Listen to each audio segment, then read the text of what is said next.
Es fascinante, fascinante cuando hablas de la inmensa riqueza de las familias del dragón y de esos fondos humanitarios apartados para cuando llegue el momento adecuado. Superar la oscuridad. Todo se trataba de control. Han frenado el progreso humano para mantener ese control. Y cuando vieron que estaban empezando a perderlo, estamos hablando de un grupo de personas que, cuando los contacté por primera vez, me dijeron, no hay Dios. Nosotros somos Dios. Son tan megalómanos que creen que son Dios y que controlan nuestro futuro.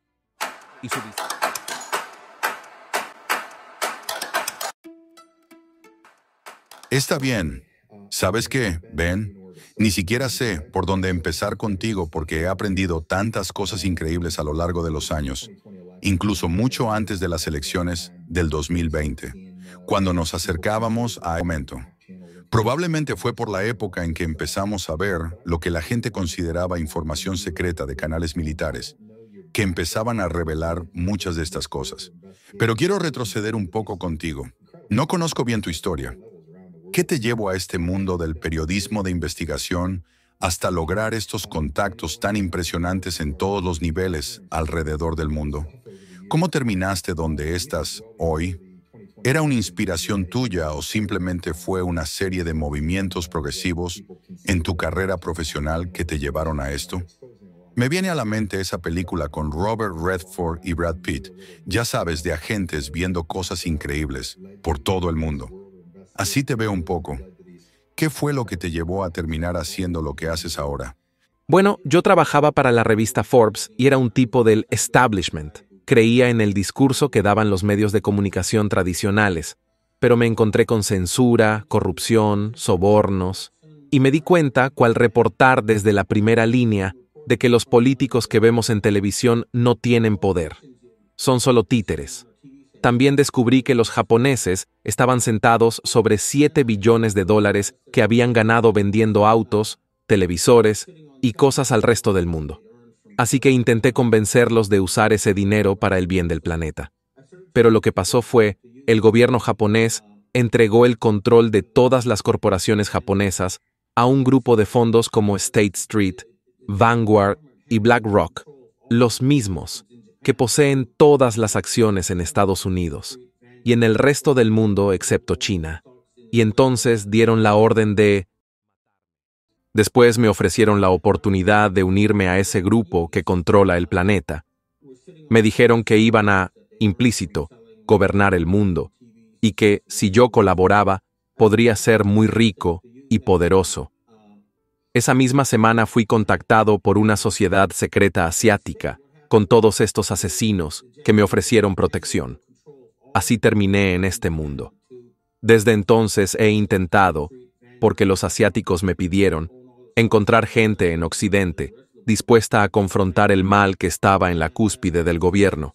Contacté a personas de alto nivel, entregué una carta a la reina Isabel, fui a la embajada rusa de Tokio, hablé con militares y formamos una alianza informal de personas que decían, el sistema de la ONU así y tenemos que derrocarlos.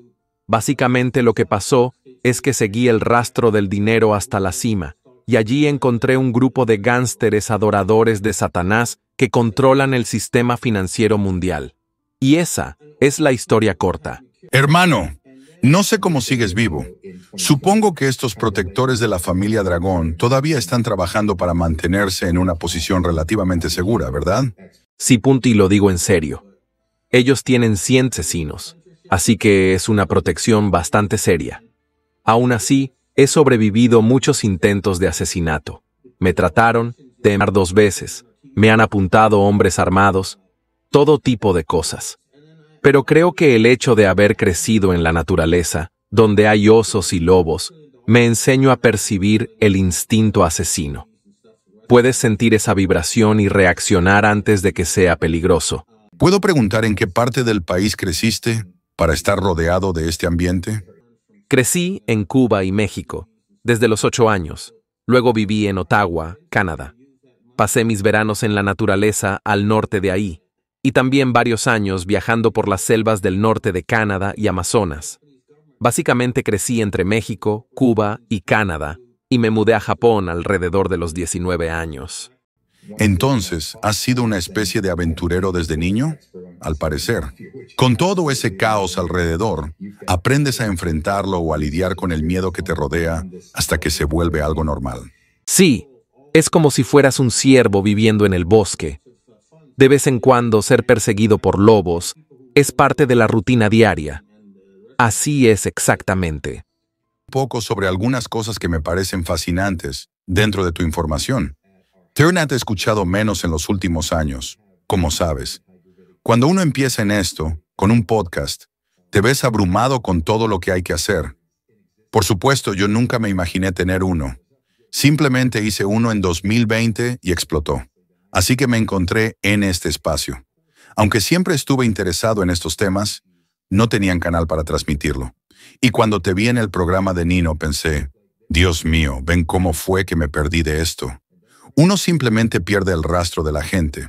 Por eso pensé que serías un gran invitado. Además, tu información es increíble, sobre todo cuando hablas de las familias del dragón. Si miramos el sistema financiero mundial, te darás cuenta de cuán profundo y corrupto ha sido durante tantos años. Por cierto, mis respetos, la mayoría de las personas hubiera aceptado el trato. No hubieran hecho lo que tú hiciste. Eso requiere valor y coraje puro. Gracias por mantenerte firme. Es fascinante cuando hablas de la inmensa riqueza de las familias del dragón y de esos fondos humanitarios apartados para cuando llegue el momento adecuado. Superar la oscuridad. Y sí entiendo bien, para traer de vuelta, no quiero llamarlo repatriación de riqueza al mundo, pero el único término que me vine a la mente. ¿Podemos hablar un poco de eso? Mira, hay un mundo real donde se cargan autos, barcos y se transportan por los océanos. Se extrae petróleo, se meten en tanques y las fábricas producen cosas. Lo que pasó es que la economía real, la realidad física, no el dinero que supuestamente la refleja, se cayó bajo el control de los asiáticos. Ellos ahora tienen la mayor parte del PIB mundial y de la población. Pero el control seguía estando en manos de las élites occidentales. Así que los asiáticos comenzaron a luchar diciendo, es nuestro dinero, podemos decidir cómo usarlo. La batalla ha sido por el control del futuro de la humanidad como especie. Y lo que ha ocurrido es que los asiáticos formaron esta alianza BRICS, que ya representa más de 80% del mundo. Solo unos pocos países siguen afuera, Estados Unidos y el G7. Reino Unido ya está alineado con esta alianza, aunque no se vea en la superficie. Lo que pasó fue que la mayoría del mundo dijo, estamos hartos de estos criminales que secuestraron los gobiernos de Occidente, y saben que los gobiernos no están controlados por los políticos que vemos, por ONGs, como el Foro Económico Mundial, la ONU, etc., la cual son propiedad privada. Nosotros identificamos a sus dueños, Klaus Schwab, los Rothschild, las familias reales de Europa, los Rockefeller. Los identificamos forensicamente y les dijimos, esto no puede continuar. Recuerda, el mundo real es más importante que el financiero, porque es real. Puedes comer comida, pero no puedes comer oro ni billetes. Y la razón por la que los asiáticos están ganando es porque controlan la mayoría del mundo real. ¿Podías profundizar en eso? El mundo real es claramente más importante que el financiero. ¿Te refieres solo a los recursos que sostienen la vida? Sabemos que el petróleo, el gas, no son recursos que sostienen la vida, son recursos que destruyen el planeta. Nos esclavizan. Si de verdad quisiera que la humanidad alcanzara su máximo potencial, ya habrían liberado la tecnología antigüedad y todas las demás tecnologías que existen, pero han sido ocultadas. No hay nada bueno en eso. Antes yo pensaba, honestamente, que como especie evolucionaríamos de forma automática, que el descubrimiento del petróleo llevaría a los autos, los bancos a vapor, los trenes, y luego pasaríamos a la era industrial y más tarde a la era información. Pensaba que solo había un cambio de progreso, pero al crecer en este país, teníamos idea de que podríamos haber creado 1.000 millones de líneas de tiempo diferentes, si alguien como Rockefeller hubiera sido detenido. Si el Congreso en los años 20 o 30 hubiera impedido que prohibieran el cáñamo y todas esas acciones que tomaron para limitar nuestra experiencia y esclavizarnos. Cuando comprendí que esto no era una progresión natural, que el futuro no está escrito en piedra, entendí que es lo que nosotros hicimos crear, es lo que existe. Tocaste un punto clave con el petróleo. El problema es los Rockefeller y su control sobre el petróleo. Hay tanto dinero y poder en juego que usaron eso para apoderarse del 90% de las corporaciones del mundo. Cuando surgieron tecnologías que amenazaban al petróleo, las suprimieron. Aquí en Japón fui a ferias donde mostraban cómo la energía de hidrógeno podría cambiar el mundo por completo. También entrevisté a fabricantes de paneles solares que me contaron que los obligaban a desechar la mitad de su producción y que los forzaban a vender a precios más altos que el petróleo. Todo se trataba de control. Han frenado el progreso humano para mantener ese control. Y cuando vieron que estaban empezando a perderlo, estamos hablando de un grupo de personas que, cuando los contacté por primera vez, me dijeron, no hay Dios. Nosotros somos Dios. Son tan megalómanos que creen que son Dios y que controlan nuestro futuro. Y su visión del futuro era terrible. Querían esclavizar al resto como animales de granja permanentes, mientras ellos vivían como reyes, dioses. Evidentemente, ese no es el futuro que queremos. Por eso hemos luchado tan duro contra ellos. Y puedes ver que aún intentan ejecutar que queremos su plan. Crear crisis de hambre, de agua. Básicamente son antivida. Pero si logramos, y lo haremos, derrocarlos, viviremos una equivalente al Cámbrico. Nos han ocultado tanto. Por ejemplo, la tecnología genética.